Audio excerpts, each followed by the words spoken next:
I'm Wynn Grame. I'm a mechanical engineering student.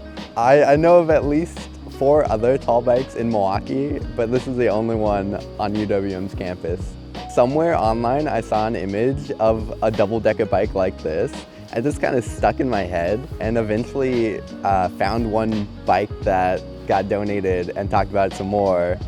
A second bike got donated to the cause, and I just had to do it then.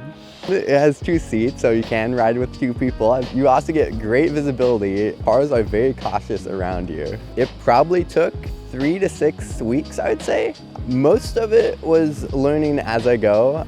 It was on a friend's borrowed welder. Main skill was welding. I had not welded one bit before this. Learned a new skill, made some mistakes, but made a bike out of it. UW helped me by giving me some of the skills I needed. I did some analysis with bending and deflection that I learned through one of the classes here. I also did a bit of finite element analysis on the frame design, and that helped me verify that it was a sound design, it was safe.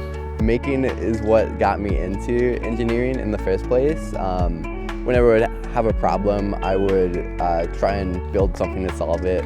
Try to pursue any project ideas I have, so it's a really good learning opportunity.